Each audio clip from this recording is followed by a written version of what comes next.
Otro tema, escuché al ex diputado Pedro Miguel González que establecía una relación directa entre lo que era su caso con el caso del señor Ricardo Martinelli por el tema de las condenas, porque se hablaba de que, bueno, pero ya en el pasado hubo diputadas condenadas y que pudieron ejercer el cargo para el que fueron electas. Creo que hay una diferencia en cuanto a lo suyo y lo que ha pasado con el señor Ricardo Martinelli. Una diferencia muy grande, y quienes hacen esa comparación tratando de pretender olvidar que Ricardo Martinelli tiene una condena en 2 instancias por lavado de activos, que es un delito grave, y que lo hizo desde el ejercicio del poder, abusando de ese poder y estando en la posibilidad de satisfacer necesidades a la ciudadanía. Y lo que hizo fue que cada necesidad se convirtió en una oportunidad de hacer negocio. Eso quedó demostrado en el proceso, entre otros, el New Business. Y recuerden que está pendiente todavía Odebrecht, en el que tanto él como el expresidente Varela tendrán que responderle a la faz del país y a la justicia. ¿Por qué es diferente? Usted sabe que me han querido estigmatizar, sobre todo él, porque él manipuló mucho la justicia. Y sabemos todos que esa corte estaba completamente cooptada y solamente hubo, por supuesto, el salvamento de los 4 magistrados a los que él no pudo comprar para sacarme del cargo, porque la primera toma de control de poder que él hizo fue el Ministerio Público para hacer todo lo que hicieron después. Ellos querían pretender, o han querido pretender y colocar en el ideario colectivo de que el caso era de pinchazos. Yo jamás le oí la conversación a nadie en ningún teléfono, empezando por allí. Así que no había tal cosa como pinchazos. Pero si hubiera sido pinchazos, que es como popularmente se dice, hay un artículo en el Código Penal que persigue los pinchazos.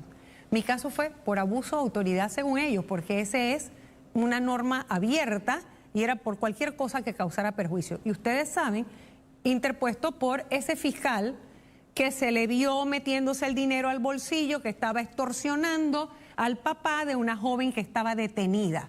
Ahí había un caso concreto de corrupción que perseguir. Dicho esto, la condena amañada de ellos en esa corte, donde ellos sabían que violaban la ley, fue a 6 meses de prisión. ¿Por qué pusieron prisión? Porque querían una pena accesoria, que es lo que ellos buscaban, alejarme de cualquier cargo público por 4 años. La pena principal era de prisión a 6 meses y fue conmutada a días multa. Ustedes recordarán que la ciudadanía, los panameños, se juntaron en distintas esquinas, de casa en casa por todo el país, a depositar un real, centavos, y estaban buscando para pagar esa multa, porque yo dije que a esa corte corrupta no le iba a pagar ni un centavo. ¿Ustedes se acuerdan de eso? ¿Qué ocurrió? Un grupito, un grupejo de esos mismos cercanos a Ricardo Martinelli y a su partido, se fueron a la corte a pagar la multa. Allí quedó cumplida la pena. No hay punto de comparación con lo que estamos viendo en el caso de Ricardo Martinelli. ¿Por qué la quieren entonces comparar? Pero además, como si eso fuera poco, ya yo podía correr porque mi pena estaba cumplida. Pero además no fue una pena 5 años de prisión por delito doloso, como dice la Constitución, que es el caso de él, que son 10 años, ¿sí? Más de 10 años y unos meses. Además de eso, la gran diferencia es que yo esperé correr y luego fui porque mi inhabilitación violaba la ley, violaba los derechos humanos. Ellos no les importó, porque eso es lo que pedía Ricardito, es como lo decía el presidente de la Corte, ¿verdad? Bueno, ¿qué ocurrió? Ellos se excedieron y me pusieron 4 años de inhabilitación y yo me fui a la Corte cuando gané en un proceso que se llama de rehabilitación. Y la Corte reconoció, vayan a buscar ese fallo. Todos esos que se la tiran de grandes abogados y que creen que porque se ponen saco ya saben más que los demás. Bueno, vaya a buscar el fallo. Ese pronunciamiento de la Corte Suprema por la rehabilitación reconoció el error. Eso es lo que me permitió que en la Comisión Interamericana de Derechos Humanos se admitiera mi caso. Por favor, no hay punto de comparación.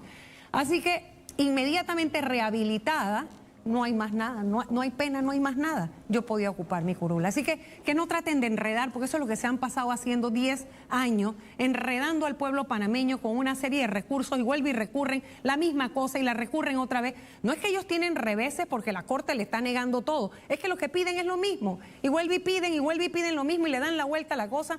y era obvio que se iba a rechazar esa advertencia. La Corte tiene pronunciamientos de que por normas procesales, o sea, uno decía ahí, esto no tiene cabida, pero la idea es enredar y ¿qué? Combinar el proceso electoral con su proceso judicial. ¿Para qué? Para seguir enturbiando el pensamiento. ¿Usted cree que él lo logre? Yo la verdad creo que no, yo pienso que ya esa casación debe salir. La Corte debe entender lo importante que es que haya un pronunciamiento. Digan lo que quieran decir, pero que lo digan ya. Porque de verdad que, mire, compare usted esto con el proceso de cualquier ciudadano panameño. Tienen a sus hijos presos inmediatamente y usted cree que tienen para pagar abogado que le haga 11 recursos igualitos con diferentes palabras. No pueden. Aquí el panameño tiene que cumplir rápidamente su pena porque no tiene la cantidad de dinero para darle la vuelta al sistema. Gracias, licenciada, por acompañarnos. La licenciada Ana Matilde Gómez, aquí en Edición Matutina de Telemetro Reporta. Delia, continuamos.